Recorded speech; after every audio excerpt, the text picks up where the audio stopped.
یا آپ غزہ والوں کے احوال کو دنیا تک پہنچانے کے لیے ان کا اعلی کار بن جائیں اور آپ اہل غزہ کی تصویر پوری دنیا کے سامنے لائیں.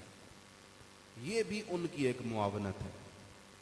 نمبر 2، آپ مسلم ممالک کو بیدار کرنے کے لیے ایک ٹرینڈ چلائیں اور اس میں مسلم ممالک کو جہاد پر ابھاریں. مسلم ممالک کو مظلوموں کی مدد کے لیے غیرت کے ساتھ فیصلہ کرنے کے لیے برانگیختہ کریں. یہ پورا ٹرینڈ چلانے کی ضرورت ہے. اور تیسری میری گزارش یہ ہے، وہ یہ ہے کہ جو مومن کا ہتھیار اور اسلحہ ہے وہ دعا ہے. اس وقت ہم بے بس اور لاچار ہیں. فزیکلی ہماری ایکسیس نہیں، ہمارے پاس اتھارٹی اور اختیار نہیں کہ ہم ان تک پہنچ کے مدد کر سکیں، لیکن ہم مومن کا جو ہتھیار ہے دعا، اس کو ضرور استعمال کر سکتے ہیں. میری آپ سب سے درخواست ہے، اور تو یہ درخواست سننی کوئی نہیں، میں پتہ ہے، لیکن پھر میں پہنچا دیتا ہوں. وہ یہ ہے کہ بھائیو ہم سب دعا کریں، ہر نماز کے بعد دعا کریں، قنوت نازلہ پڑھیں اور اللہ تعالیٰ کے حضور رو کر گڑ گڑا کر التجا کریں. 2 رکعت نماز حاجت پڑھ کر دعا کریں اور اپنے فلسطین اور غزہ کے مسلمان بھائیوں کے لیے اللہ کی بارگاہ سے نصرت کی طلب کریں. انشاءاللہ مالک کائنات اپنے بندوں کو بے سہارا نہیں چھوڑے گا، وہ کسی نہ کسی انداز میں اپنی مدد ضرور نازل فرمائے گا. والسلام ورحمۃ اللہ.